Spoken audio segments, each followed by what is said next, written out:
start, sir. Please start. Okay. Good afternoon, everyone. A very warm welcome to all the participants joining us today.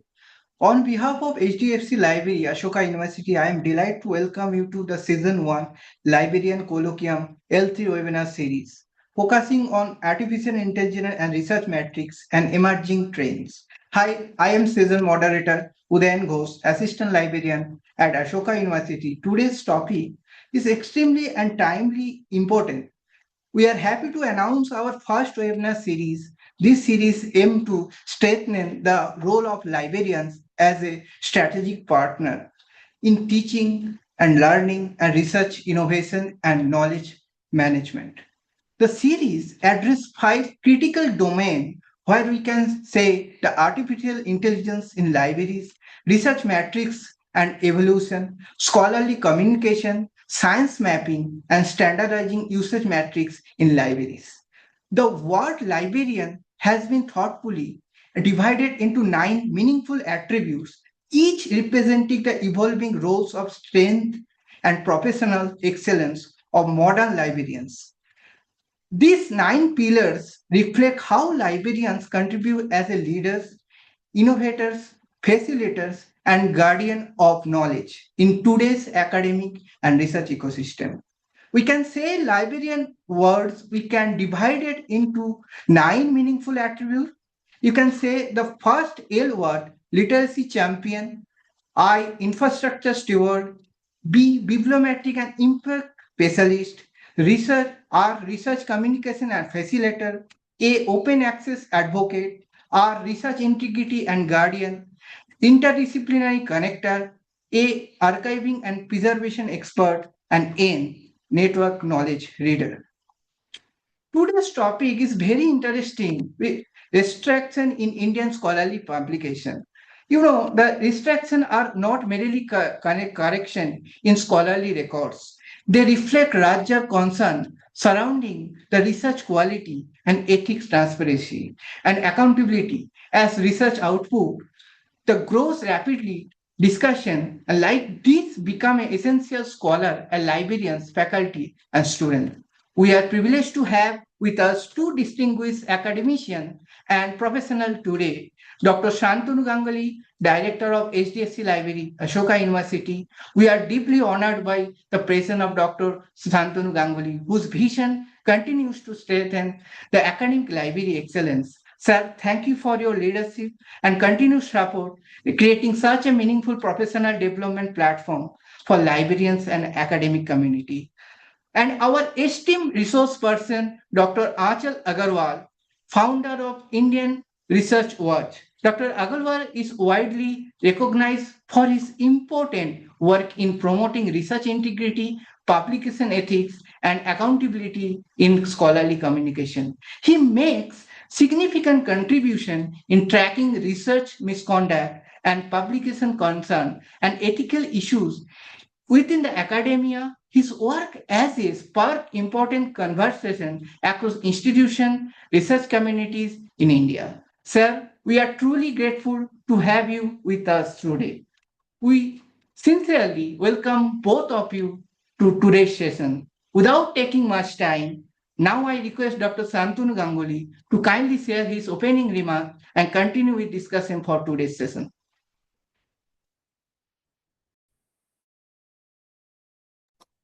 Thank you, Udayan. Thanks for the introductions and all. I think, Udayan, the best thing would be let's the entire, because everybody is must be very excited to listen to Dr. Achal Agarwal. So let Dr. Achal Agarwal's presentation starts and set the ball rolling, and he will give us a complete overview and holistic view of the entire thing. And then probably, as the time permits, then I'll come with my own presentations and all. So over to you, Dr. Achal Agarwal. Please carry on. Thank you, Dr. Shantanu, and thank you then for the introduction. Maybe I'll just share my screen because I have some presentation as well. Let me know if you can see my screen.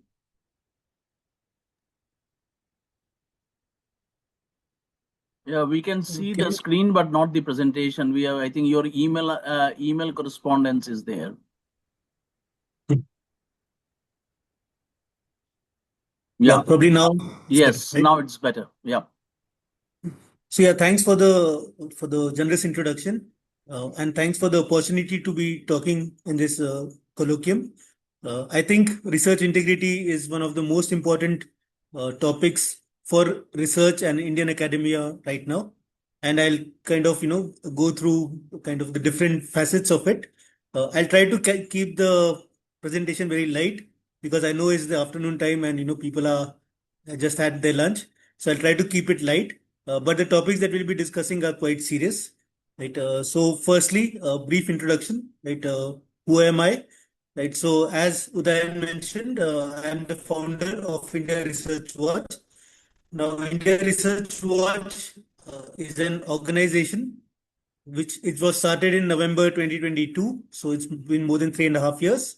It, what does it do? It's one of the unique organizations in India which works exclusively on research integrity. Right? Why did I start it? So I was in a university and I realized that a lot of research misconduct is happening. So research misconduct has been happening since times immemorial. Right? It's not a new problem. Right? And a lot of times, even I, including myself, we ignored this because we thought, okay, some people might be doing research misconduct, but they're wasting their time. I don't want to waste my time, trying to figure that out. Let them waste their time, right? But when I went that to that university, I saw that it has actually seeped in much more, right? So even undergraduate students were being made to write research papers. One student came to me and he told me that he's written a book chapter. I asked him, how did you write a book chapter? And he said, it's very easy. I just took some other book chapter, I paraphrased it using Quillbot, and then I passed it through plagiarism check. It was less than 13%. So I had a book chapter. So I was kind of shocked that this is clearly plagiarism. So I asked him, do you know that this is, even though you did paraphrasing and whatever, it is still plagiarism? So he said, no, it's not plagiarism because plagiarism check passed it. And if you read the title, you cannot make out, where have I taken this from, right? So that was something which was very shocking to me. And I realized that it is much more than just affecting our scientific literature. It is also affecting the education of our students. I also saw instances where professors during the lab sessions were actually working on the research papers and they just did not care about the students. I saw professors who were giving, instead of giving assignments, they were asking students to write research papers, again using the same method of taking 2 or 3 papers, mixing it up, paraphrasing it, and making sure it passes the plagiarism check. Right? So that's when I realized that this is much deeper than I used to previously think. And since nobody is talking about it, right, there is a need for someone to speak up. And generally, people in academia are hesitant to speak up because they're part of some organization, right? And it's very difficult to say anything against the researchers in that organization. So I had quit that professor job. So I was in a position to be able to speak about this. Firstly, because I understood the problems, right, and I had the freedom to be able to speak about it. So this led me to talk about research integrity, about retractions for a long time. And last year, list of the Nature's 10, which is a list of 10 people who shaped science in that particular year. So this has been going on for 15 years, and 3 Indians have been named in this list. The director of Mangalyaan, the director of Chandrayaan 3, and the third is me. Right, and this is a very huge honor, right? But and it might seem like I've done some great work. Some people actually call it world's top 10 scientists. That is not true, right? It is just that since I'm working directly with science and science policy, right? So you have more impact on science than someone who's doing his own research, right? So it is a false equivalence to say that this is a list of top 10 scientists. And to further illustrate my point, a baby was also included in this list. Right? Definitely, a baby has not done any work. He was included in the list because he got some new medicine which had worked, and it was, a moment to celebrate it. So, uh, and most importantly, this recognition was given because some policy change happened in Indian academia. So, NIRF decided to penalize universities which have too many retractions. So this happened last year. It was announced in April. So last year rankings also had some penalty, but that was very mild. And if we have to believe what the NRF has said, then this year the penalty is going to be much stricter. Right? We have to wait and watch whether that is true. But at least for now, right, there has been some action. So some cognizance of this fact has been taken by the authorities, and some action has been taken. Now, I don't believe that this action is enough, right? And I don't believe that this action, right? So this is like kind of treating, let's say you have some disease, right? And then you get fever because of that disease, and then you just take some medicine to remove the fever, right? That is not stopping the disease, right? The disease still continues, right? You just won't have fever and you won't notice that there is something wrong. But if we want to actually tackle the issues, right, we have to go to the root cause, and the root cause are the metrics, right? So the how we evaluate researchers, how we evaluate universities, that is the root cause, and that is what we need to change, right? And but of course, if there are some symptoms, if there's a fever, we still need to take care of it. So I do welcome this step, and I hope that this has the desired effect on Indian retractions or Indian universities as well, right? So a brief story, right? We call this the Cobra effect. So this was during the British colonial times, right? They realized that there were too many snakes in India, and they had enough of having snakes around. So they thought, okay, we have a plan. It's easy. What we'll do, we'll just say people who bring us snakes, right? Who kill the snakes and bring us the snake, dead snake, we'll give them some money, right? So that is a simple enough incentive that hey, please kill the snakes, and if you kill them and bring it, we are going to give you money. On the surface, it looks, very nice scheme, right? A good incentive, right? And what happened though, right? We Indians, we are smart. We know how to do jugaad.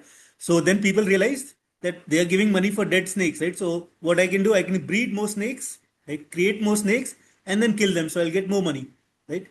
So of course they started doing that, right? And over time, the British realized that the incentive that they had created has actually had a negative effect, right? So there are people are actually breeding cobras and creating more cobras, right? So that is not what they wanted. So then they stopped giving that incentive because they realized the fault.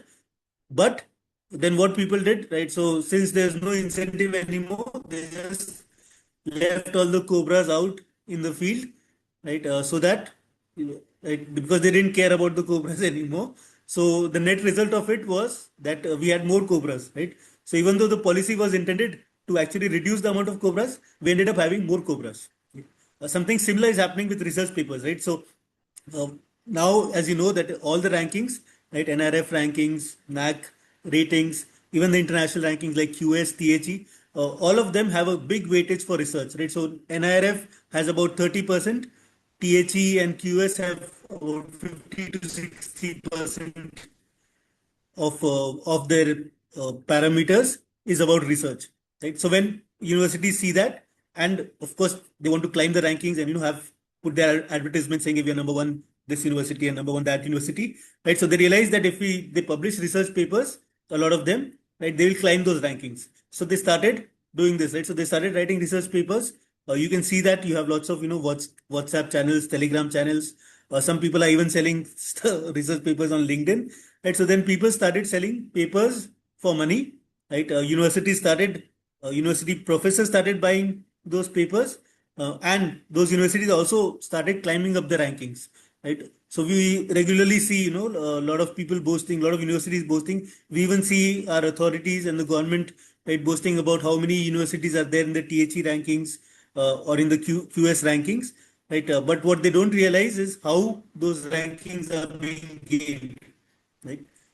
So again, that is so. Even though we have created this incentive of we want to incentivize research, so we created this metric system, this ranking system, so that people get encouraged to write research. But the negative effect is that people are starting to write very bad quality papers, sometimes plagiarized papers, right, and trying to game the rankings, right. So again, the consequence of that has been that our research has concentrated more on these kind of low quality papers instead of good research work, right, which takes time.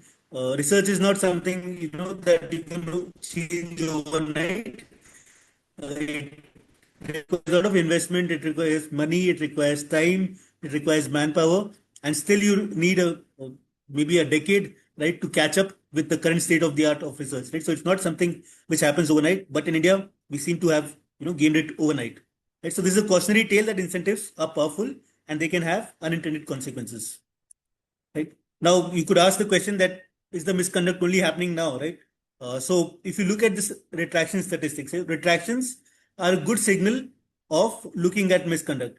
Now, first disclaimer, right? Not all retractions are bad. There could be retractions, honest retractions. So, for example, if a researcher found that his something that he had published had some error in it, right? He could actually ask the publisher that please can you remove that, retract that paper because I don't have the confidence in the results presented in the paper. Right? So there are good retractions. There could be honest errors as well. Achal, very Right? So sorry somebody to wrote a paper interrupt. with some. Can you please switch off your video? Yeah. Probably, I think there is a disruption in your talk. Okay, I'll switch off my video. Because there is a network problem seems to be, and many people are saying that the sound is not clear and all. Sure. Hmm. So in terms of retractions, right, retractions are a good signal of misconduct because even though there could be good honest retractions, we see that about 60 to 70% of retractions are due to some sort of misconduct. Right? Now, it is not necessarily misconduct of the researcher himself. It could also be misconduct of the editor. It could be misconduct of the publisher. Right. So there are different reasons, but 60 to 70% of them are due to misconduct. Right? So that's why retractions are an important signal to look at, and something which it is quite easy to do because there is something known as retraction watch database, which actually keeps track of all the retractions happening and creates a whole database. So if somebody raised the hand, I don't know if we should be taking questions. No, I think it is because of the Or network connections. I think take there it is to a the end. your sound is not clear. Okay. I don't know if it's clear now. Now it is Or better. maybe I'll When change you are my speaking microphone. now it is better. Okay. Now Right. it So is better. I'll keep the microphone closer to me. Right. So Yeah. what I was saying was that retractions are an important signal for misconduct because about 60 to 70% of the retractions happen due to misconduct. What we see in this graph is, so in blue, you see the number of publications in India. Right. We can see that there's a very impressive growth of the number of publications from India. Right. But in 2022, we see there's a huge jump, right, in number of retractions, and huge by huge, I mean like 5 times increase, right, in 2022. Right. Now that begs the question: what happened in 2022? Why are the retractions happening? Why did it suddenly jump in 2022? Right. And we also see that since then, right, it has remained kind of constant. It has not come down. So it's not like a one-off year, right? It has now stayed in that elevated levels, right? In fact, if you look at country-wise statistics, India is currently number 2 in the world in retractions, even though a lot of articles you might see actually say India is number 3 because they are counting from the very start of the time. But if you just look at 2025, India is currently number 2 in retractions. China is number 1, but the retraction rate, right, that is the percentage of articles that are getting retracted. So India is twice that of China. Another way to look at it is India publishes 5% of the papers, research papers in the world, but it has 20% of the retractions of the world, right? So that is a huge cause for concern, and that is why probably NRF is taking some steps now. But yeah, those steps are not enough. Right? The question, yeah, again, why it happened in 2022? So one possible theory, one possible reason is that in 2020, the national education policy was released, and a lot of focus in that policy was given on research. Right? In fact, the policy also mentions that we should encourage undergraduates to do research, and that was interpreted by some universities as that we should make undergraduates publish research papers. Right? So getting exposure to research and publishing research papers are two different things. My personal example, right? I studied in some of the best colleges in India and France. Right? Till the masters, right, nobody ever asked, no professor ever asked me to write a research paper. Even during my PhD, it took me 1 year just to understand the problem and the current solutions to that problem, right? To be able to even to have start contributing to research, right? So it takes a lot of effort, right, a lot of time to to publish a research article. An undergraduate student is usually not mature enough. Of course there are exceptions, but those are exceptions, right? Now we see that even average students in very average universities are publishing research papers and book chapters, and that is something which is not, if you understand research, that is something which is very highly unlikely, right? So one possible reason of this increase in retractions could be the national education policy. Of course the rankings and all still play their part, right? So and that is a huge cause for worry, and steps have been taken, but yeah, not enough according to me. Let me another statistic, right? So if you look at universities from the world, and I have deliberately masked the name of the universities here because I don't want any legal lawsuits, right? But if you see in 2025, right, 6 out of 10 universities with most retractions were from India, right? In fact, the top three all were from India, right? And that is, it's the first time that Indian universities have topped the retraction statistics. So till 2024, China used to be the one, leading this kind of statistics, and suddenly we see that China has actually cracked down a lot on retractions, right? So in fact, they actually do investigations, they fire people, they stop their grants, right, if they find that people have indulged in misconduct, right? So China, we see that the trend is that retractions are going down, right? And in India is staying constant. So that is why this year, right, India has become number one, and this is again a huge cause for concern, uh, right? Not just because it shows that there's misconduct in India, but it also creates a really bad reputation of Indian research, right? So when people see this, right, then what they will think is that if there's any research coming out of India, even if it's a honest researcher, a good researcher, right, they will be skeptical about the results coming out of India, just because there's these universities and these researchers who are trying to game the system and the rankings, and spoiling India's name in research, right? So this is again a huge cause for concern, and hopefully the authorities uh, take that into account and implement more stricter policies going ahead, right? Now some evidence, right, of is it because we are publishing more that we are having more retractions? So we look at, if we look at the major publishing countries in the world, right, we see that there's a huge correlation between the retraction rate, which is the percentage of articles getting retracted, and the increase in publications in the last 5 years, right? So if a country has had a huge increase in publications in the last 5 years, right, its retraction rate is higher. Of course, we understand that if you have a higher number of publications, you will have a number of retractions, right? We are talking about retraction rate, which is the percentage of articles getting retracted, right? So that is something which kind of shows that increasing publications in a very rapid manner, right, is not a good solution, especially when it comes to quality research and research integrity, right? So that is something which is again concerning, and we should be looking at, not really trying to increase the number of publications, but we need to look at increasing the quality of our publications. Now, why is this happening, right? Who is incentivizing this quantity, right? So if you see all the major rankings, right, QS World University rankings, PhD rankings, you have this, top 2% scientist list, right? You have NRF rankings, right? All of them, they give a lot of importance on the quantity of research, so number of publications, and even the quality, right? So all these rankings have some quality measure, but even the quality is measured by the quantity of citations, the number of citations, and that is also being gamed. So you can even find WhatsApp channels which sell citation boosters. So you can pay some X amount of money and get like 30 or 40 citations to your paper just through that, right? So even that is being gamed, and unfortunately, right, none of the rankings are evolving fast enough to account for this kind of gaming, right? And this is another cause of concern, is that there is a publisher, I won't name the publisher, but that publisher is the partner of all these rankings which I mentioned, right? QS rankings, THE rankings, top 2% scientists. All these rankings are partners of the same publisher, right?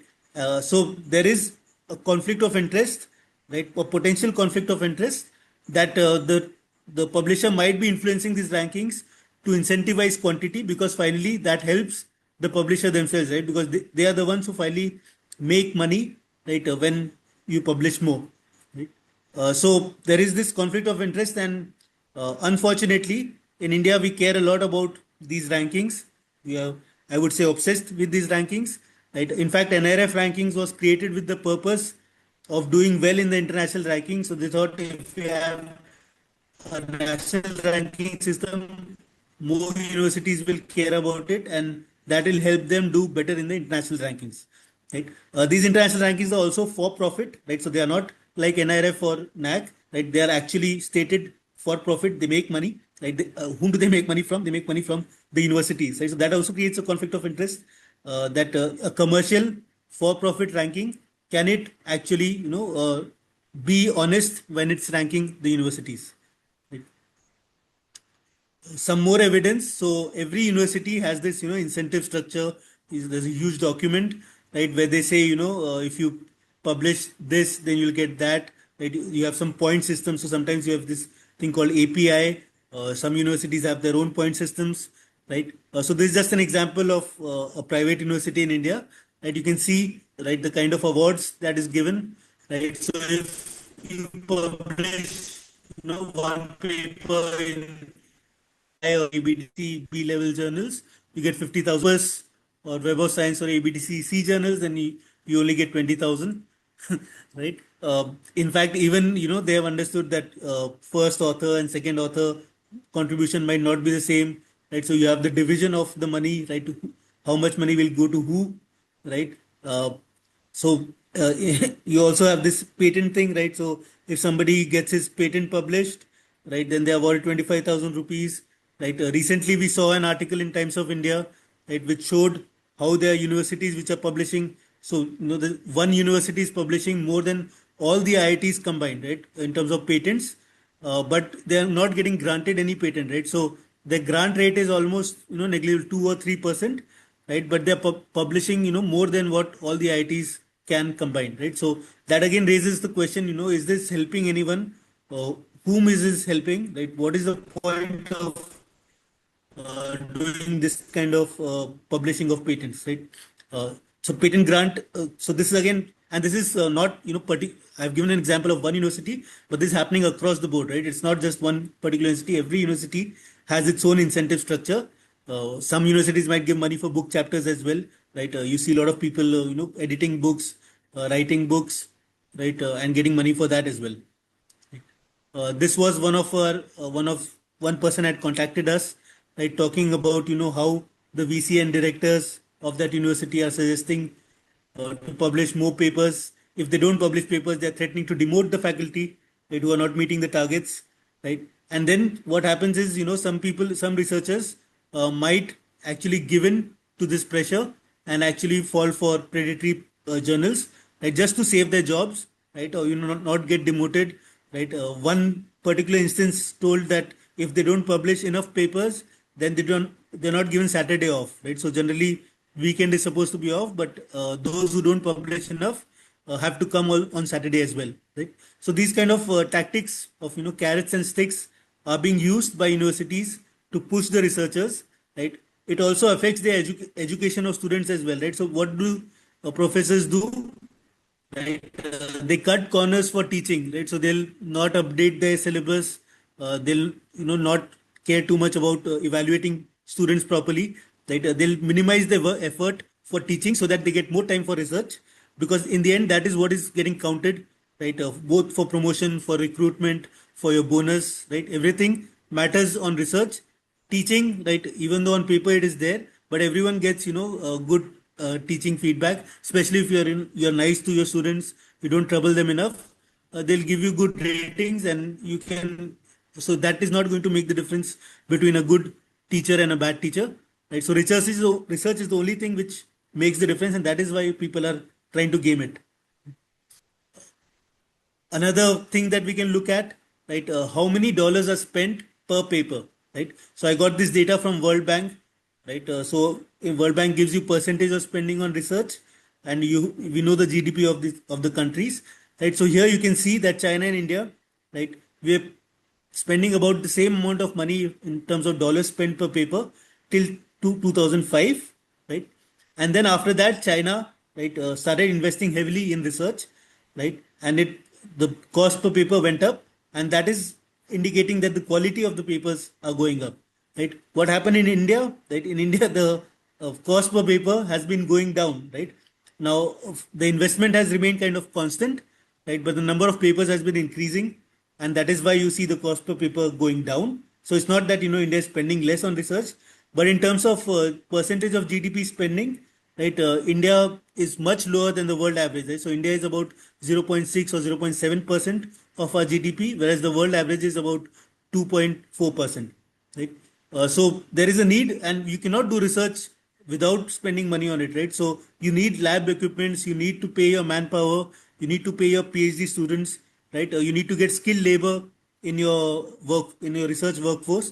All that requires money, right? So you cannot uh, increase your research without the requisite spending on research, right? That's why India is, seeing this problem. So China, even though it is highest in retractions, right, we also see very, very good quality articles coming out of China as well, right, in really good journals, really good conferences.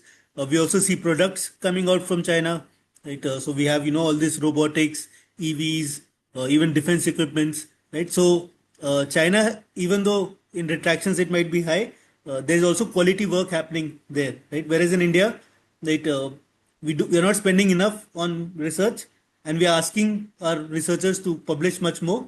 So what happens in the end is that we get bad quality stuff, and we don't improve over time. Right? So that is something of a big concern as well, which we should be looking at in terms of policy, science policy. Right? Now, before I go into different kinds of misconduct, I want to show you some more retraction statistics, right? Because I think it's important to look at them. So, just a sec.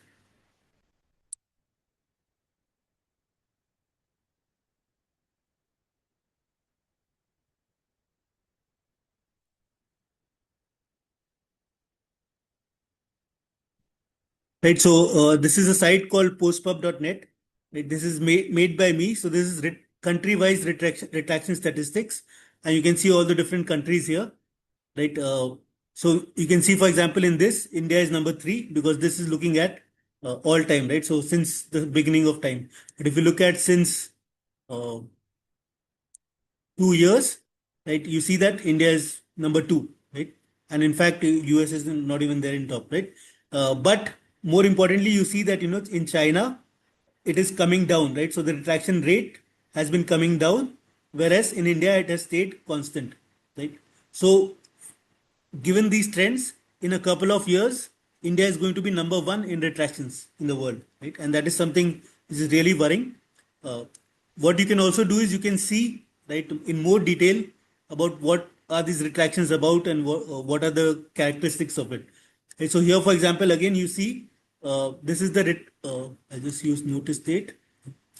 So again, you see that the same thing. So this is retraction rate, right? The earlier graph I had shown was number of retractions. This is the percentage of articles getting retracted, right? And you see a huge spike again, right? In 2022, right? And it has stayed kind of constant from that time. A lot of people, they say that, okay, retractions could be due to honest reasons, right? So actually there's a taxonomy for retractions, right? So we can classify the retractions into different classes, right? Because retraction was database actually gives the reasons for retractions as well. And we see in India, right, that alterations we have considered is the worst kind of retraction. So these are due to plagiarism, data manipulation, image manipulation, right? These kind of serious misconduct offenses. So they are definitely misconduct, right? And we see that that's a huge percentage, right? So more than 50% of our retractions are due to those kind of issues, right? So that is again, so anyone who says that retractions could be due to honest reasons, we should encourage people to retract, right? We should also know that majority of the retractions which happen are due to misconduct and due to serious misconduct, right, in India. There are also retractions due to research integrity. So this could be due to, fake peer review, compromised editorial process, right? Those kind of things where we don't really know if the fault is of the author of or of the editor or of the publisher, but there is some problem of integrity, right? So these are these retractions, and here is the errors. Research is where you see the errors. So these are the retractions which, again, the errors might be due to honest reasons, could be due to also voluntary reasons, right? So we see that as well. And then, of course, supplemental and system are, these are bureaucratic reasons. So these are things which we shouldn't really worry about, right? So we see, for example, in 2022, a lot of retractions were actually due to this as well, right? So this is something which we can ignore. We also see, right, which are the countries that we are collaborating with, which have the highest amount of retractions. So we see that collaboration with Saudi Arabia, right, is leading to most number of retractions in India. Next is Ethiopia, right, not a country you'll expect India to collaborate a lot with, right. Next is China, and then US, right. So as librarians, right, if you have researchers in your university who are collaborating a lot with Saudi Arabia, right, that should raise some questions that, why are they collaborating a lot with Saudi Arabia? There have been a lot of media articles as well about how Saudi Arabian universities are paying researchers to use their affiliation, right? In fact, someone in Spain got caught. There was a huge article about that, a huge UN cry about that. But in India, that's quite common practice. A lot of people also use multiple affiliations. So what they do is they'll use their university name, and then they'll also add the Saudi Arabian university name in their affiliation. You can have more than one affiliation in your research paper. So they use that loophole, right, to add many universities from these countries, and of course get money from them as well for that service. Right? We also have evidence of, universities actually sending out mails, soliciting researchers to add their affiliation. Right? So we have a lot of evidence for that as well. Right? So that is, the kind of anatomy of retractions. I just wanted to share so that, you have better idea of what we are looking at.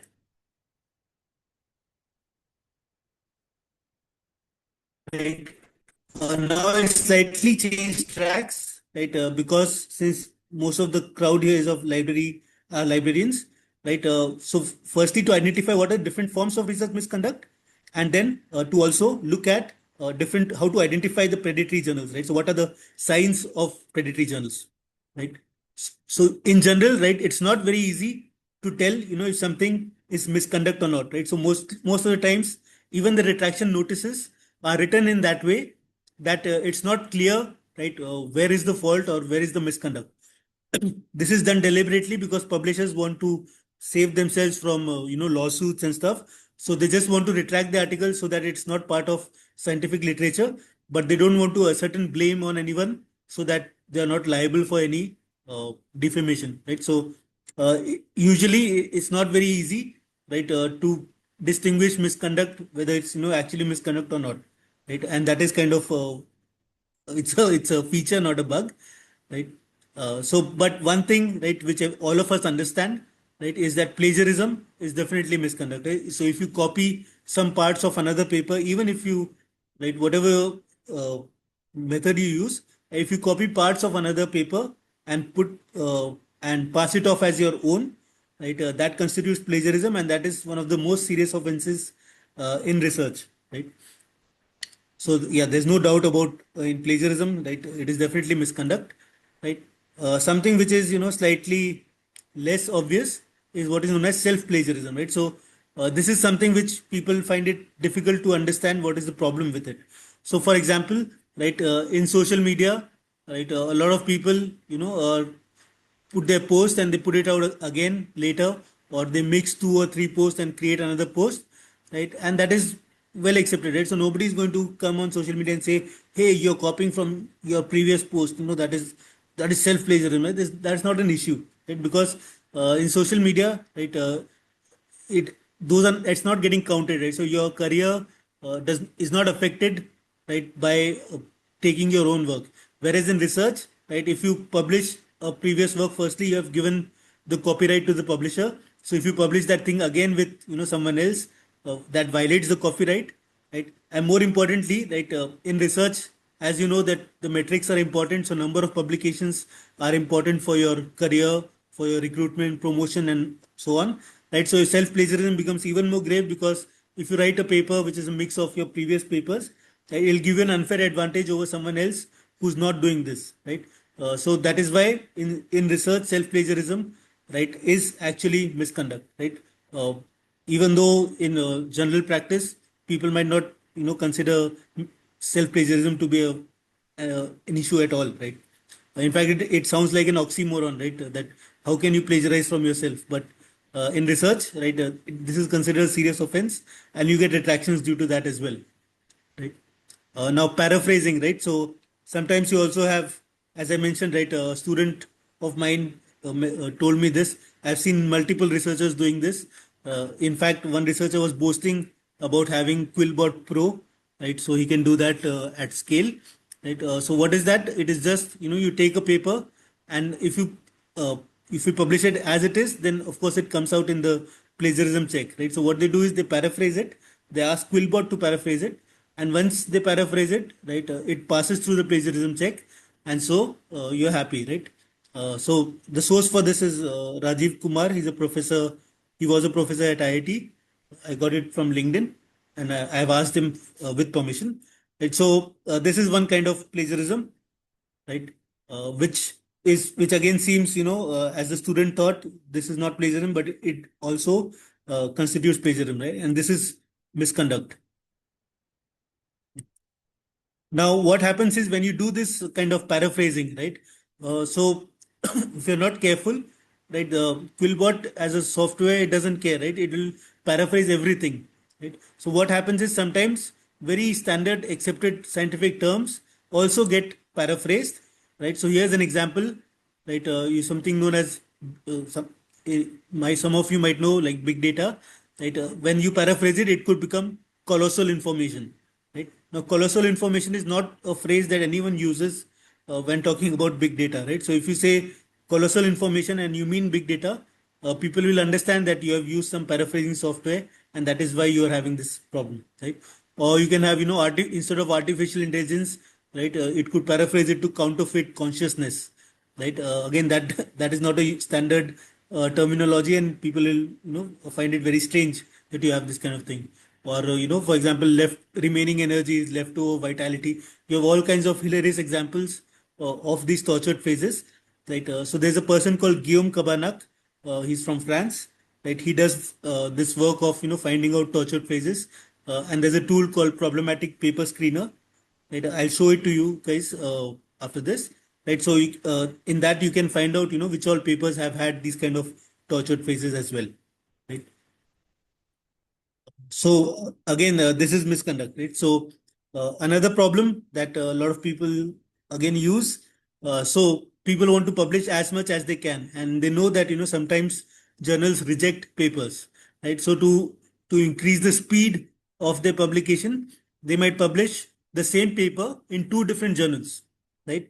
And thinking that one of them will be rejected, hopefully one gets accepted, right?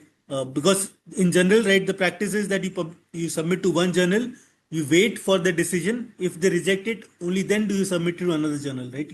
You're not allowed to submit the same paper in two different journals. So, but sometimes it could happen that you submit in two different journals, right, expecting that one of them will get rejected, but both of them get accepted, right? And in that case, you end up with the same article in two different journals. It does not, it passes plagiarism check because that has not been published there, right? So when it was being reviewed, it had not been published, so it passes plagiarism check in both the journals. Both of them get accepted, and then you end up with having same article twice, right? And of course, if that gets found out, it gets retracted as well, and it gets marked as retracted due to duplication. Again, that is misconduct, and that is an author misconduct, right? So this is definitely, yeah, misconduct, right? One more problem, right, that we usually see is gift authorship, right? So I'll just play this video, right, so that you guys can.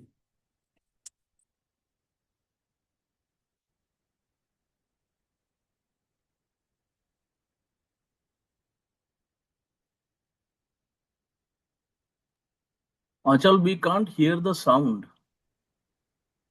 Oh, you couldn't hear the sound. Yeah, then yeah, too bad. I don't know. We'll have to fix the sound. Uh, Basically, what this was saying was a student says, "Hey, I wrote this paper." And then supervisor comes and says, "Oh, you wrote this paper. It's a good paper. We both wrote this paper." Right? And then the HOD sees that paper and he says, "Oh, you both wrote this paper. It's a good paper. Oh, we all wrote this paper." Right? So this is what is gift authorship, that the work was done by the student, and the supervisor and the HOD are just putting their names on it because they think it's a good paper, and they're kind of taking credit for it, right? So again, this is a kind of not accepted practice, but a very common practice in Indian universities, right? Sometimes it could be forced, right? So sometimes the supervisor will say that you have to put my name in the paper. Sometimes it could be voluntary as well, right? So just to please your superior, you say, "Hey, I have written a paper. I'll put your name in it, right? So that in future, you give me better promotions or anything, right? So some favors." So this is again a very common practice, and this is definitely again misconduct. Is such a common practice that some guy in Instagram, I don't know if he's even a researcher, right? He made a whole video about this, right? So this is a very common practice, which again is not ethical, right? And it is considered misconduct. If found out, your article could be retracted due to that, right? So in fact, students can also go and complain that this person did not contribute in any way to the research, and he put his name there, and please retract the article and saying this as the cause, right? So that is something which people should be worried about and should be careful about, right?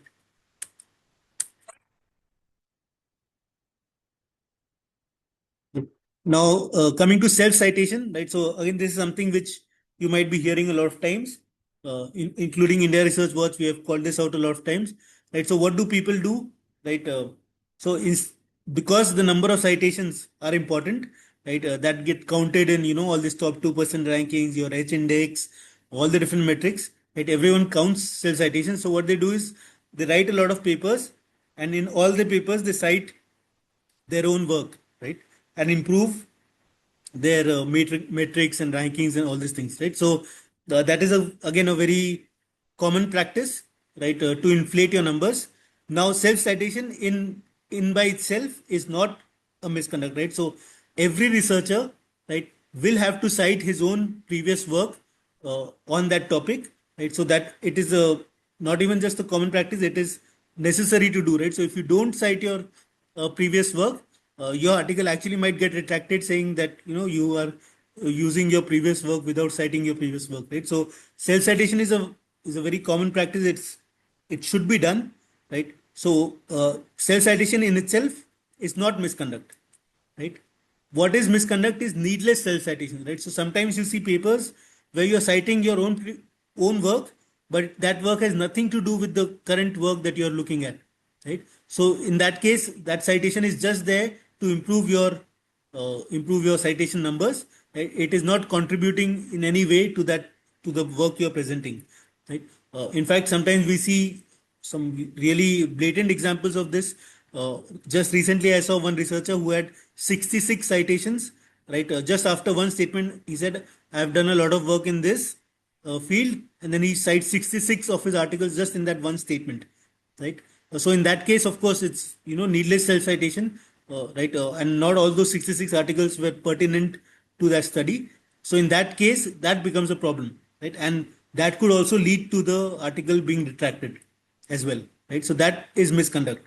And again, this is a very gray area, right? So it's not always obvious, right, whether that self-citation was actually needed, right, or it was just to improve the metrics. And some people use it, it's not all, some of it is quite gray. I know good researchers as well who try to cite their own work, right?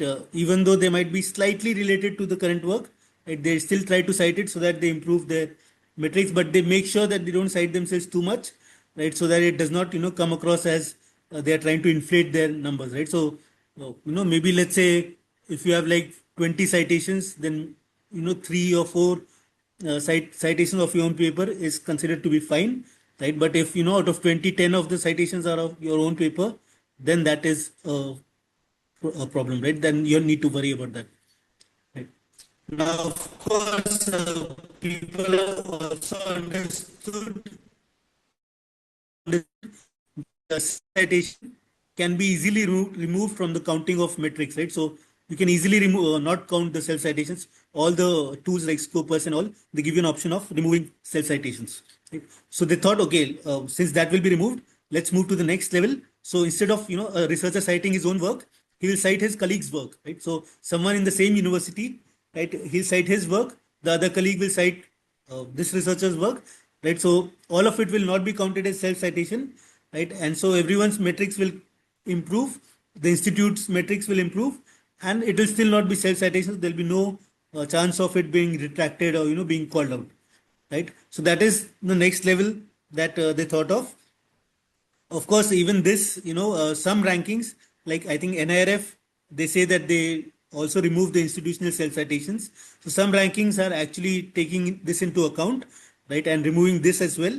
But some rankings are not, right. So, for example, Times Higher Education rankings in 2024, right, they have this parameter called research quality, which is 30% of their entire ranking, right. And in that research quality parameter, Indian Institute of Science, IISc, which we all know is one of the best in India, right, was ranked 50th, 50th in India, right? So when we saw that, right, we tried to figure out why is this happening, Sorry why? for interrupt, Dr. Achal. Time is Yeah, our limit here, so we have to quickly wrap up the thing. sure, right. So we have till 3:30. Is that it? Yeah, yeah, yeah. Fine, fine. Okay. Right. So yeah, so we saw that why was this happening? So we saw that the institutes which are ranked top in India, right, they had a high amount of self citations, institute self citations, right? And again, even that can be removed very easily in Saival. It is very easy to remove the institute self citations, but Times Higher Education chose to not do it. Even after we pointed it out to them, right? Even then they did not do it. And last year, IISc was ranked 59th, right? So they dropped from 50th to 59th in research quality, right? So this is something which rankings should take care of, but they don't, and institutes actually take advantage of that, right? People have moved beyond that as well, right? So people have understood that this will also someday be taken care of. So they have created citation cartels, right? So these are groups of people not based in the same university who cite each other and increase their citation metrics, right? So that is the level of misconduct that has gone, and we are trying to catch up with this kind of behavior, right? Then of course data manipulation, right? So you see a lot of examples of in image it's easier to see, right? So there are a lot of sleuths, right? Rene Aquarius, Mu Yang, Elizabeth Bick, right? These are people who are continuously looking at, and they are doing it part time, right? So they have an actual proper job and they have their own research to do, and on their free time they do this, right? And they flag articles with such kind of data manipulation, right? And there's huge amounts of them, right? Of course, in the age of AI now, people are using generative AI, right, without declaring. That also leads to a lot of retractions. In fact, some people even leave the artifacts of AI in the paper, right? So it's very clear that as an AI language model, blah blah blah, right? So when you see this, you know that it was generated by AI. They don't even remove that from their paper, so they get caught. So there's this site which keeps a track of all this. Of course, these are only 773 here, but Nature recently said they found about 10,000 articles, right, having this kind of issues, right? There's something known as paper mills, papers being sold on WhatsApp, LinkedIn, Instagram, everywhere, right? So you have actually full-fledged companies, right, who sell papers. They even have, for different positions, different amount of money, right, different deals, Christmas offer, all kinds of stuff going on, right? In fact, there was recently a paper by Reese Richardson. He's from Northwest, is increasing exponential rate. So this is a logarithmic scale, and you see that in terms of percentage of articles which are coming from paper mills, it's increasing in a huge amount. And it's not long before like almost all the articles will be paper mill products, right? Hopefully, before that we'll do something about it. But currently we're not doing anything, right? And quickly, right, because you're librarians, just because predatory journals are important, how do you spot them? right? So some tricks that I use, right? Of course, you can go and look at Scopus and see exactly, ensure that whatever is written there is correct. If something is covered for a longer time at Scopus, there's a higher chance that it's not predatory, but that is of course not foolproof, right? You could have things which turn predatory after 15 or 20 years as well, right? If you see a journal which has had a huge increase in number of documents, right? So here I have some examples of 100-fold increase, right? 30-fold increase in 1 year, right? That is a sign that uh, there's something wrong happening in the journal, and of course looks at it and it maybe delists the journal later on, right? So that is something which is important to look at, right? You also have this list of hijacked and cloned journals by Anna Abalkina, right? She maintains this list, so she has about 400 journals in this. These are journals which have been hijacked, which is basically, right, there actually existed a journal before, but they have kind of created a fake website, right, and trying to get people to submit on their website, right, using the name of that previous uh, actual journal, right? So you have these kind of things as well. You have a list of whole journals like that. If you see a journal which is saying that we can get it published in 2 weeks, right, or in fact even less than 1 month, right, usually it means that the peer review process is not rigorous enough, right, and it probably might be a predatory journal as well. Some of the journals, they actually also have different rates for different countries, right? So for Indian authors, you have some rate, like here, for example, you see 35,000, and for the international authors, is $700, is 70,000, right? So that is almost double for international authors. This kind of pricing is not very common, and if you see something like this, it's a red flag. You should look more closely. I'll not bring the since because don't have too much time. I'll just stop here and yeah, happy to take any questions you have.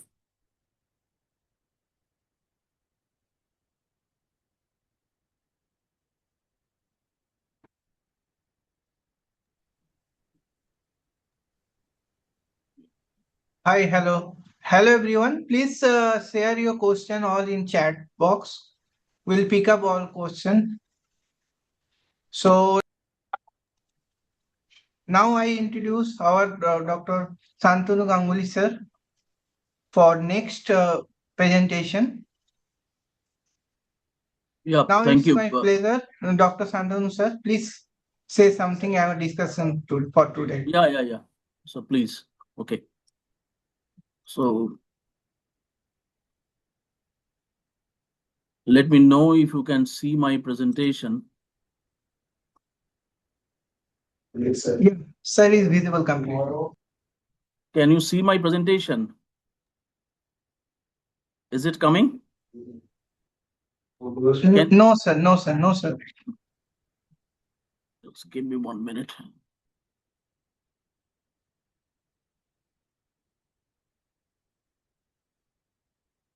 So already duplicate.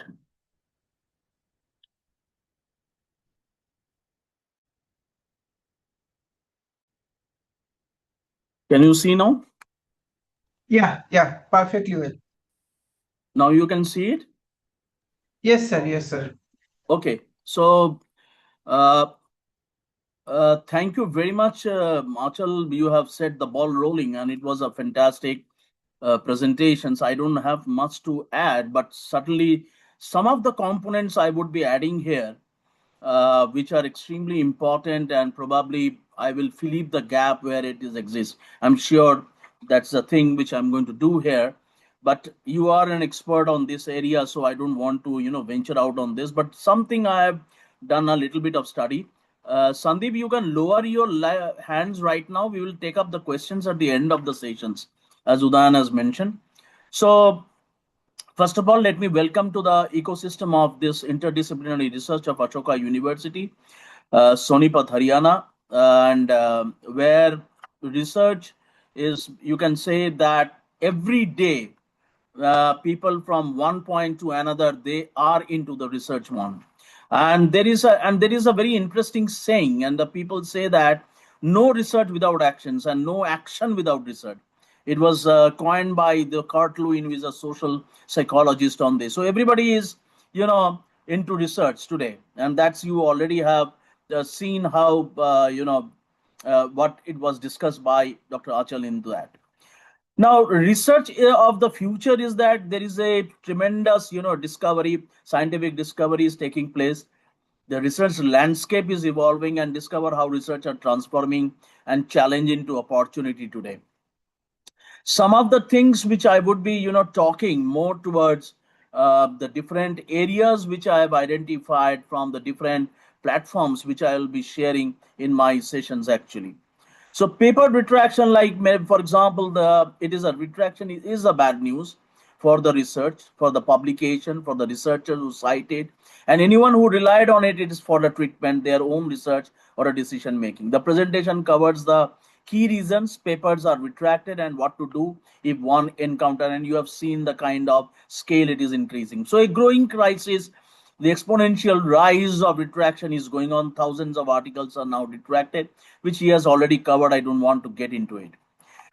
Now, the nuclear option, as far as the is concerned, the retraction is concerned, one he has already covered, which is a misconduct or an error. Basically, fabricated data, falsified results, significant honest errors that are undermine the core findings and all. Duplication, he has already duplicate publications are submitting the same work to various places. Plagiarism, he has already talked about, and unethical research is also one of the important criteria. The data which I got, I think he has given you the very powerful, data of the escalation in the, retraction of data. But which I came across is basically around 13,000 plus retractions in 2023, and which is a very alarming thing. But two main reasons papers are actually thing. The two main reasons paper are retracted came down for one is unintentionally. Was the researcher acting honestly, or was the research carried out in a fraudulent way? That's a very important area when you talk about retractions actually. Why are scientific retractions are, I mean, why there are certain retractions are taking place? Retractions demonstrate a commitment to upholding the scientific record as a permanent, accurate body of the scholarly work. They typically occur for one of the two reasons: an author discovers a significant error in their own work, or the journal's editorial board acts on violations of publishing policies and all. So there are two path retraction. One is an author initiated retraction. The researcher himself discovered a significant error in their own published work and requested retraction to correct the record, an act of self-correction or integrity. And the another retraction is editorial retraction. A journal's editorial board retracts an article due to violations of publishing policies, ranging from honest methodical errors to intentional misconduct, such as data fabrication or plagiarism, etc., and etc. So common grounds for retraction, which has been seen and which you have seen in with Dr. Achal's presentation also. One is very categorically that data fabrication, duplicate publication, plagiarism, and unethical. So these are the four parameters are always there as well as the retraction is concerned. He also talked about there is a rise of paper mills, which is extremely important in today's context, that people putting a lot of pressure on the universities, faculties and all to publish research papers and all. There is a very interesting quote I came across by John Pham, of editor-in-chief of the database called the Cell. He says that retractions are an essential tool for us when issues in published articles arise. Retractions are one of the ways that we can notify the community of the issues. Publishing retractions can help to clarify the scientific record, and it can help the scientific community to move forward with confidence. We do not intend them as punishment. No person or field or institution is perfect. Everyone makes mistake. Everyone is fallible. Science and scientists are no different. The willingness of researchers and publishers to retract papers is taking ownership for issues and being transparent about them. And I think that is a good thing. So this is the comment came from John Pham, which is an editor-in-chief of the famous journal called The Cell. So correcting the records beyond retractions and all. So generally published articles remain unaltered to preserve the permanence of the scientific records. And so there are it is given in a 4 quadrant. So there are these 4 quadrants are maintains trust. Then when you talk about maintenance the trust, so you have a corrigendum like from author error, findings intact and all. Whereas in erratum, the publisher's error corrections are always there in the thing. And unresolved issues or retraction, serious flaws or proven fraud. Or the publisher's role is expression of concern and unresolved misconduct. So the entire correcting the record of the beyond retractions, it comes into this 4 quadrant model. Corrigendum issued when authors identify an error in their article that does not affect the overall findings. All authors must agree to the correction. So there are many times you will find that in the journal there are corrigendums which have been published. Erratum is issued when an error in a published article was introduced by the publisher. The erratum is linked directly to the article, it corrects on that. So the expression, and this is I have taken from the Elsevier website, expressions of concerns are issued by the journal editors. In consultation with the Elseviers, I've got a research integrity and publishing ethics center of expertise. And when there is an inconclusive evidence of misconduct, when an investigation has not been fair or conclusive, when a judgment is not expected for a considerable amount of time. So article withdrawn, removal and replace. So these are the 3 major areas. Withdrawal, articles in press may be withdrawn if published prematurely due to editorial error or if found to be duplicate of another published article. Then comes your removal. In every rare case, an article is removed if it is defamatory, infringes the legal rights, and is subject to a court order or might pose a serious health risk. Or it can be a replacement, like when an article poses a serious health risk, authors may retract the original and replace it with a corrected version, with a full document history published on it. So how retraction decisions are made? So what is the procedure? Retraction is always a last resort. Considered only after other corrective actions have been evaluated. For example, self-retractions, authors notify co-authors, and contact the journal editor of an explanation. So they evaluate the options, they consult the ethics and the issue, the retraction issue is there. So journal editors of the ethics committee consult with the, like for example, the Elsevier's research integrity committee and the publication ethics committee, an expert before their decision is made and they communicate to the researcher. So the red lines, the grounds for retraction is unreliable findings, legal and ethical breaches, plagiarism or duplicate publications, and then the process manipulation. And this also I've taken from the Elsevier website. Now, retractions and research integrity, deciding to retract a paper is never easy. See, we need to understand this is not a very easy thing to do, but it is a necessary step to protect the credibility of scientific research. In case of an honest error, a retraction can reflect positively on a researcher's integrity, demonstrating a willingness to correct mistakes and prioritize the accuracy over the period.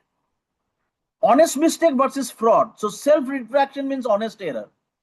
Whereas editorial retraction, that is a misconduct. And I think Dr. Achal has very interestingly, he has deliberated on these 2 major components that I have identified. So I want to retract my own entire paper on that particular area. So grounds for fraudulent retraction is fraudulent data, plagiarism, false authorship. I mean, sometimes there is a ghost authorship concept is there, multiple submissions, and general misconduct. The silver lining of self-retraction is that self-retraction demonstrates that you can critically examine your work, are open to challenges, learn from your mistakes, and perhaps most importantly, it demonstrates your integrity work.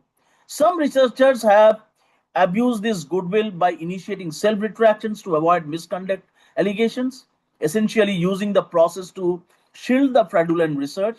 The academic community is increasingly aware of this pattern actually.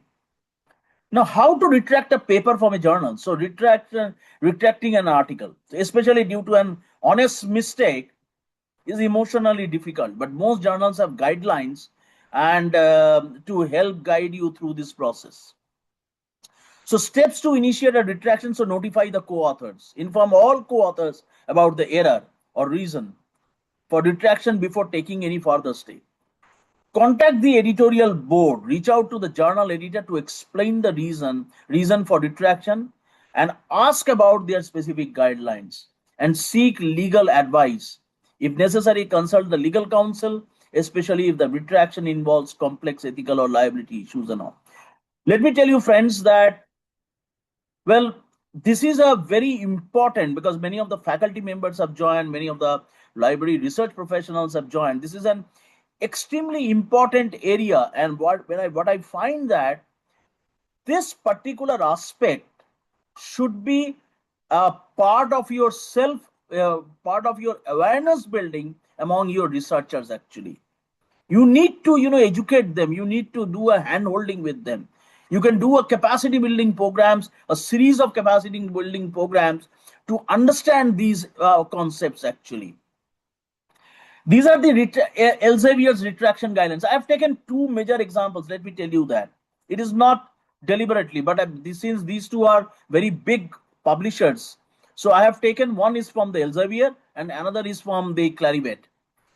Retraction note published, a note titled retraction article with the title signed by the authors is published in a journal issue. So this is the guidelines. Original paper is preserved, retracted watermark for any PDF copy, screen preceding the article, and then the HTML version is removed. Version of the paper is removed from the journal's online platform and all.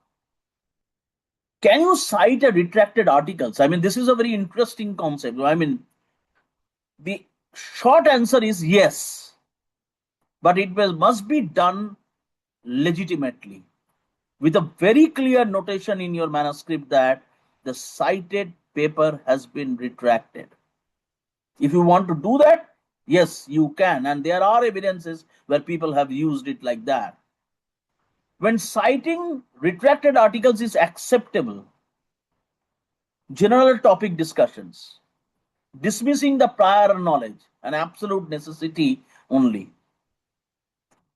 So a critical warning identified citation is less than 5%. So studies show that 5% of citations of retracted research articles are identified as the citing manuscripts. But why this matters?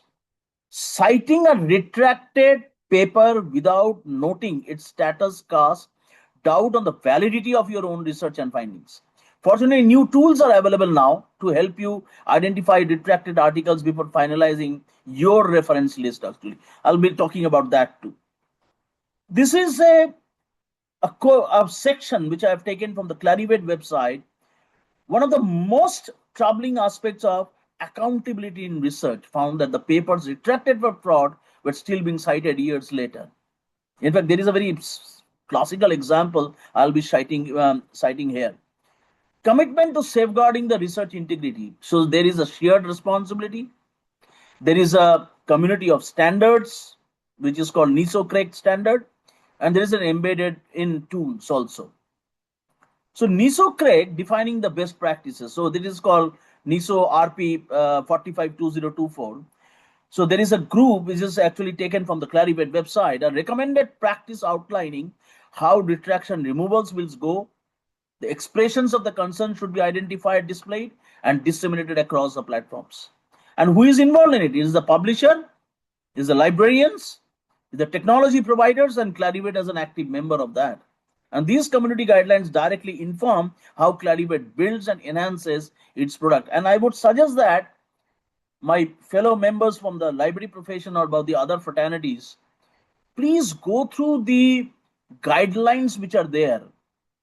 And there is an umpty number of guidelines which are there in the Elsevier website, in your IOP publishing, on Wiley, in Clarivate, Springer. Many of them have given their entire guidelines how to get into, how to understand the retractions and help the researchers about this.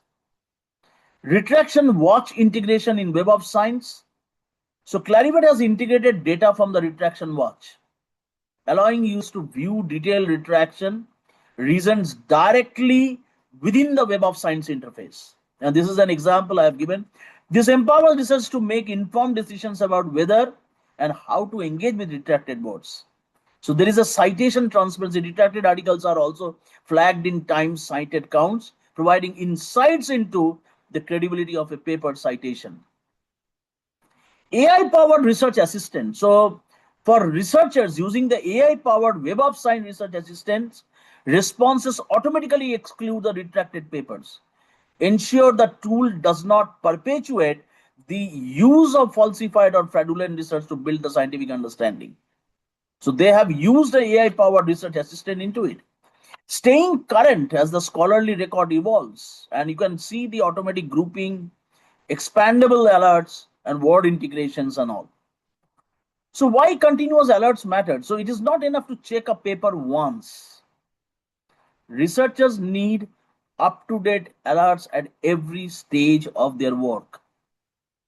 These EndNote features are, you know that Clarivate is an owner of EndNote, and EndNote platforms gives you such kind of facilities where at every stages you can really protect your integrity, scholarly record, and do a proper citation and everything of your article itself. Accounting for retraction in journal metrics. So starting with the JCR 2025 release, which has got a 2024 data, citations to and from retracted content are excluded when calculating the JIF numerator, preventing distortions in the widely used metrics.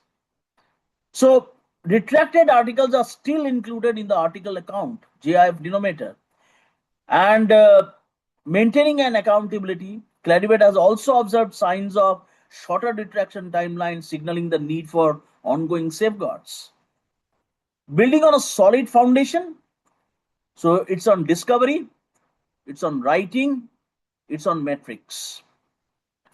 So the retraction penalty is very big. So impact on careers and science, it takes place.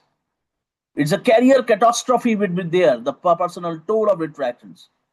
Right, retracted, if your papers are retracted, so early departures, retracted authors, particularly those with less experience, often leave scientific publishing entirely following a retraction event.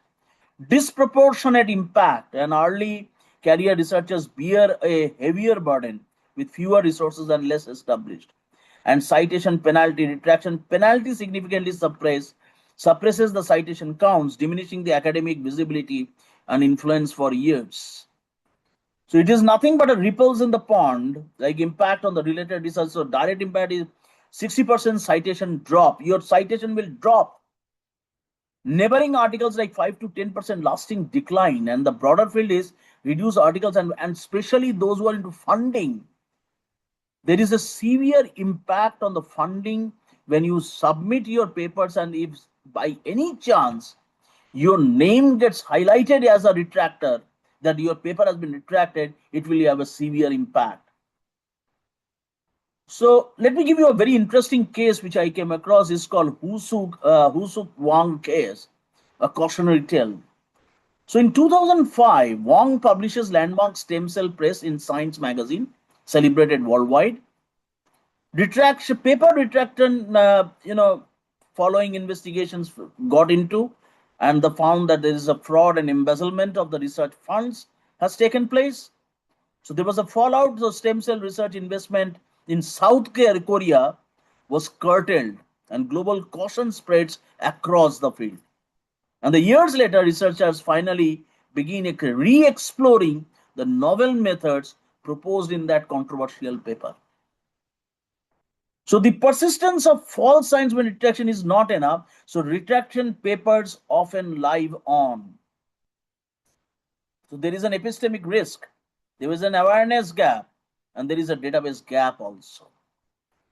So basically, it is nothing but despite a formal retraction notices, these papers continue to receive a substantial number of citations. The attention escape mechanism. So how harm spreads? So you can see the highest harm and the low awareness and the moderate awareness. So this is a very, very critical area, retracted paper. When one paper gets retracted and so much of impact takes place into that. The wave of persistent citations. And why do they persist? Weighing risk and value. So selective use, ongoing disputes, informational value. So persistent citations don't always indicate the straightforward perpetuation of epistemic harm. The reality is more nuanced. So towards a cleaner scientific records, tools and solutions are there. So one of the important component, I'm sure Dr. Achal will agree with me, that is called a retraction impact index. So retraction impact index called RII, which measures compare the citation slows before and after the retractions. I think the platform that postpub.net, which is showcasing the global retraction framework, I think something which is related to this only. So for researchers, identify at-risk literature quickly. For editors, prioritize the high impact retraction visibility. And for policymakers, guide investment and oversight the decisions. Enhancing self-corrections beyond a retraction notices. So there are scientific enterprise must become that more effective at removing the retracted papers from active circulation, not just formally but practically. So scrutiny is the first step. The role of authors and the publishers come later. Harm from retracted papers spreads in part because the attention of the authors and publishers is not sufficiently activated at the moment of retraction and in the years. What we need to change is publisher must ensure that the retraction notices are prominently displayed on all versions of a paper. Authors must proactively check the retraction status of the papers they intend to cite, and new strategies are needed to mitigate harm and prevent this downstream also. So retracted authors are a complex post-retraction landscape. So establish more collaborations, shifting the networks. These are the two major areas where the retracted authors gets a post-retraction landscape and all. So isolation versus reinvention, the post retraction journey is rarely linear. It means professional isolation. For others, it becomes an unexpected catalyst for new partnership and a reinvention of their places within the scientific community. So the future of scientific integrity, building trust, and building the trust in research is the most important thing. For that, you need quality control, the rigorous peer review methods, post publication monitoring, transparency like open data, open methods, and clear reporting standards, and then the accountability, clear institutional policies for handling such kind of a misconduct. A call to action, that is a vigilance and responsibility. So scholars and researchers, then institutions and funders, the publishers and the journals, the policymakers. So these are the four areas where they have the responsibilities and all. A benefit to the entire community, so protect the peers, improves the record, builds the public trust. So geographical disparities, in fact, I don't want to get into because already the 2025 data he has already shown, and he has shown the disparities in the misconduct which has taken place. COVID-19 and high-profile retractions, the COVID-19 pandemic intensified attention on retractions. Several high-profile studies were retracted from leading medical journals, underscoring both the dangers of the flawed science, reaching the public domain, and the critical importance of rapid, transparent correction. In fact, there is a huge list where all the falsified data and a lot of other things were there, which are being retracted actually. So ethical violations, fake peer reviews and predatory journals and all, honest errors and systemic weaknesses, there is miscalculations, flawed methodologies, irreproducible results are equally important. And systematic issues like inadequate editorial oversight or statistical literacy among reviewers and cultural differences in research ethics training also contribute to that. So the causes of retractions are, I think, he has already mentioned about that, but this is actually the summary. You have a research misconduct, you have an ethical violations, you have a publication process issues, you have an honest errors, and you have a systematic weaknesses. So the impact of the retraction is scientific record. Authors and institutions, journals and publishers, and the public trust. So everybody is involved. So it has a consequence of each one of them. And that consequences is very different from one level to the other.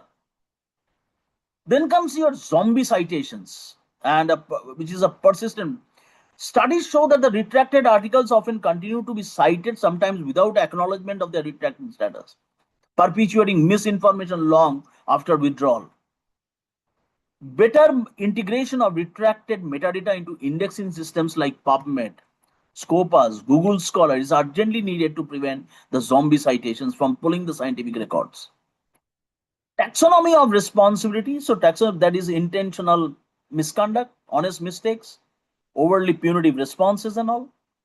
And impact on the journals and the public trust, like, for example, the vaccine autism case, the infamous retracted 1998 paper linking vaccines to autism demonstrates how a single fraudulent article can have long-lasting societal consequences, fueling misinformation movements even decades later. A stark reminder of the stakes in health and medicine. So current retraction policy is a very, very important, and for that I would request all the attendees to go through, which is an eye opener for me too, that there is something called a scope, COPE. Scope is a publishers to issue retraction notices that are clearly labeled, linked to the original article, accessible without restriction, and that clearly explain the reason for retraction and who initiated it. So completeness gap in retraction notices. In fact, 93.9% notices are available, and 42.8% met the COPE criteria, and 3.4% met RW criteria. So timing, the Goldilocks problem is too late. Delayed retractions allow flawed or unethical research. Just right, thorough, transparent retractions, and too soon or premature retractions. So the best practices and technological enablers are there, which has been informed by the COPE. And I would request each one of you, because I cannot, you need another complete session to talk about COPE. And COPE is a very big model and all. So I'll just role of technology and AI. AI promises are there. So we need to come up with some strategies to improve this retraction handling, actually, to improve the handling and perception of retraction. So basically, it's a recommendation by the stakeholders like publishers, journals, editors, researchers, institutions. So they need a kind of a system in place. So conclusion is that retraction as accountability, retraction should not be regarded as a mark of shame, but as an evidence that science is functioning as intended, identifying mistakes, correcting them, and progressing with a greater strength. So we need to build a stronger retraction system which shows a culture of openness, editorial training, supporting technologies, and then the global standards. So COPE retraction guidelines, this is a COPE retraction. If you write to us, we can share with you the COPE retraction guidelines also, but it is available free of cost in the website also. So, so these are some of the notices which comes in a form. I just don't want to get into that because it is a very, very big thing about the COPE and all. Some of the legal aspects are there, which is how do you do that? And this is basically the references and resources from where I have taken all the details from for the COPE and all. So thank you very much, and thanks for patient listening. Over to you, Udayan. Thank you, sir. Thank you. It's a great presentation. Now, before we conclude, I would like to request all of the participants, kindly you send, write your queries you have. So we'll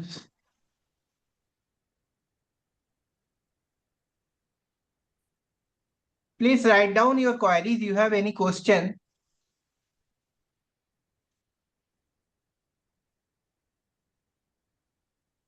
Well, a lot of people have given the comments. I can Achal Agarwal sir, due to technological shift or upgradation, does the paper gets retracted? Depends on the claim of the research paper. Yes.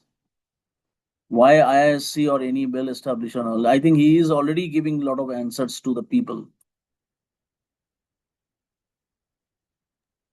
Oh, yes, I think I have addressed most of the questions raised in the chat. If there are other questions, then yeah, you can ask. Yeah, there are predatory journals and lists are there. So that's a very If you have any important area. question, please hand your raise.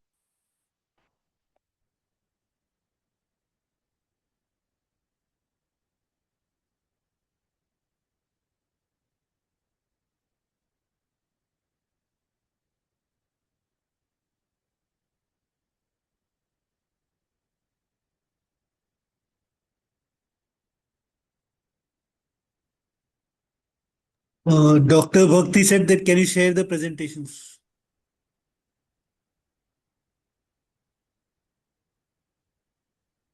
I'll be happy to share my presentation. I don't know about Shantanu sir. Yeah, we'll be sharing the presentations and all. In fact, We'll share everybody all would. the presentation in group as well as our mail communication after we Yeah. got for our resource person and Dr. Santanu sir. If you have any queries, we'll take that one. Please raise your hand, otherwise mention in your chat.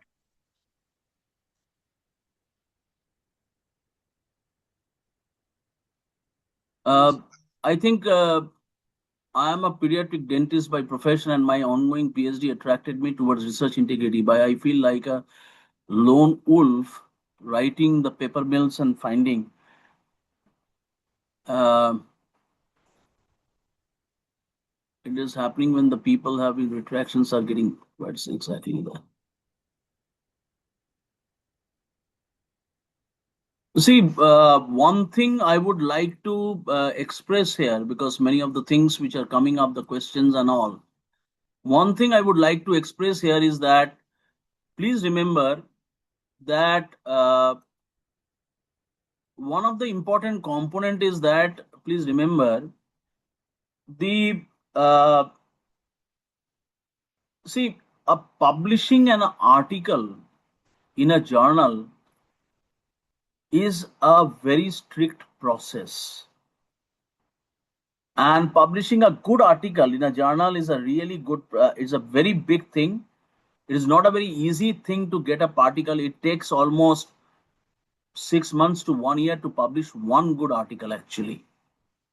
So one needs to have a lot of patience in that area when you do that. Yeah, Udayan, I think Vasumati Sriganesh wants to ask something. Yeah. She has raised her Please, hand. Basumati Sri Ganesh, please unmute yourself.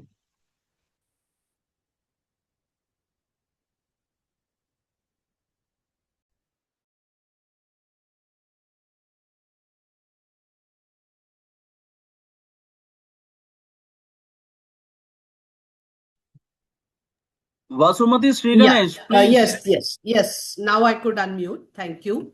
I just wanted to say that, we are all librarians attending here.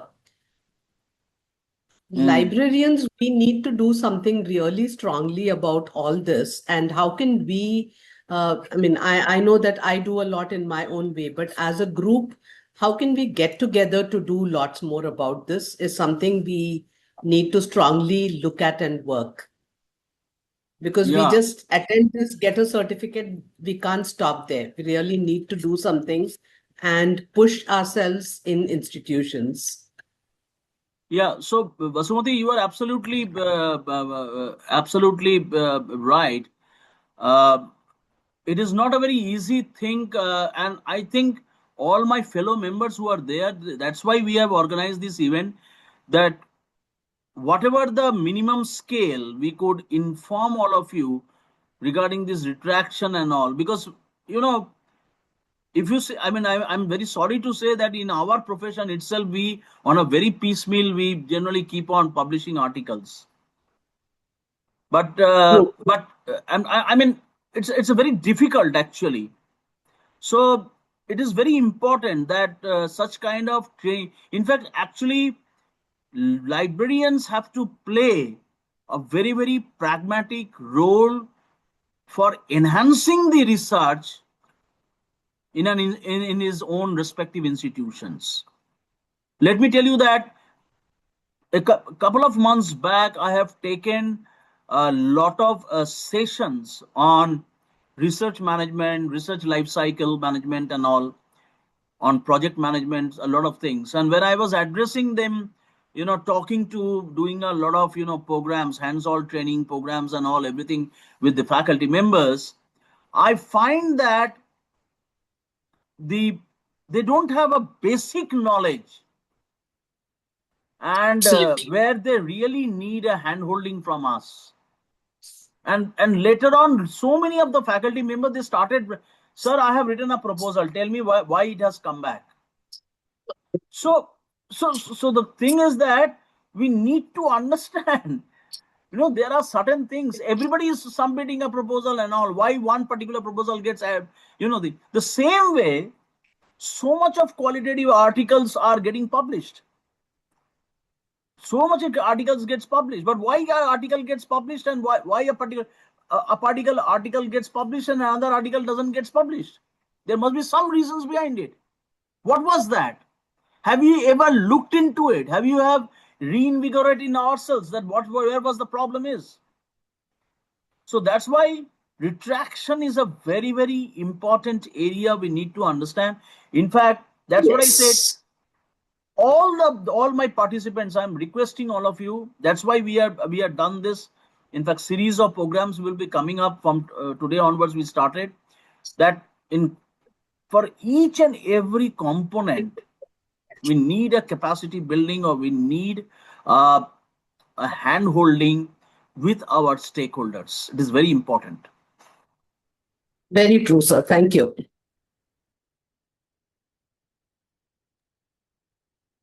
Is there any question?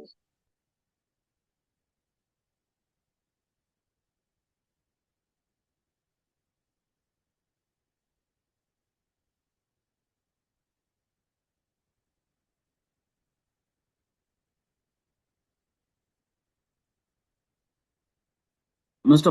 Balraj Shukla has already said that Dew's list is a comprehensive list of 40 traits of predatory journal. The DPI DeepDip tool is a validated and yes. I mean, see, finding out a predatory journal is not a very difficult thing nowadays. And I mean, now what a researcher will do, he will look into retraction, he will look into the predatory journals, he will look into X, he will look into Y. Where is going when he is going to have the time to do the research then? Where is the time to do the research? So I think we need to play a very, very pragmatic role in helping our stakeholders in this purpose. We can't get out of that. We have to help them out. Udan, Yes, sir. I would Is there request any each one of question? you, please, what happens to APC fee?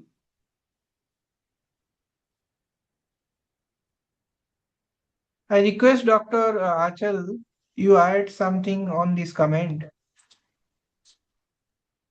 Yeah, just for that APC, so nothing happens, you lose that money, right? You don't get it back.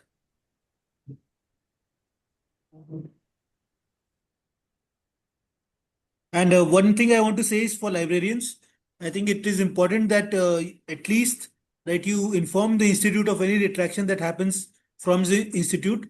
It's quite easy. You just have to go to Retraction Watch database. It's a CSV file. You can download it. It gets updated every day, right? And monitor it. And if ever there's a retraction from your institute, please make sure that the authorities know, because the researcher himself or herself will not signal it to the authorities, right? So and now that there's retraction penalty, I think the authorities will be interested to know if any retraction has happened from their institute. So that is one big help. If every librarian can do that, that'll be a huge help for the Indian research community. I think after this event, I would request each one of my fellow members who are here, please conduct retraction related or research paper manuscript. I'm sure you are doing that manuscript writing and all. You must be doing it. But I think you should conduct capacity building programs on retraction model. It is very, very important. We have just sow the seed. Now it is you to take it forward. And we have Dr. Achal Agarwal's, like experts like Achal Agarwal is there. So you can invite them, ask them so that they can, talk to the faculties, make them aware of it. Research is a very, very important area.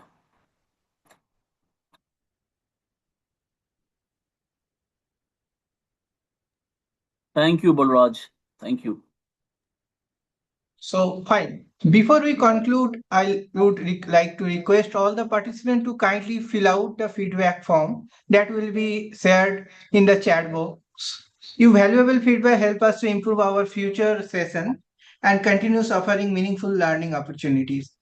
Please note that the key e-certificates will be issued only the participants who completed the feedback form and meet the attendance requirement as per event guidelines. We kindly request everyone to submit the form before the leaving the session. I would like to sincerely thank Dr. Santanu Ganguly for his constant encouragement and support, and Dr. Achal Agarwal for delivering such an insightful and valuable session. Today's session discussion has helped us better understanding and significance of research integrity and the collective responsibility we all share in the maintaining trust in a scholarly communication.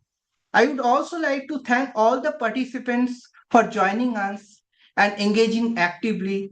On behalf of Ashoka University HDFC Library, thanks you once again for being with us today. We look forward seeing you again in the next session of the L3 webinar series. Thank you. Wonderful day, everyone. We're going to have it tomorrow, na? Yes. So you can mention tomorrow we are going to have another session on science mapping. Yes, we have another session tomorrow for science mapping. Resource person Juan Pablo Vasquez from Netherlands Leiden University. Please join that session. That's also interesting for everyone.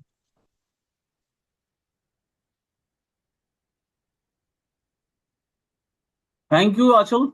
Thank you very much. Thank you. Thank sir. you for Thank you inviting very me. much. Please stay connected, sir, with us. Thank you very much, sir. Sure. And yeah, I hope that this inspires other librarians to, look at this more closely and raise it in their respective domains wherever they can. Sure, sir. Sure. Thank you, sir. Thank you, everyone. Thank you, sir. Thank you, Dr. Achar Agarwal. Thank you for everything. Landing.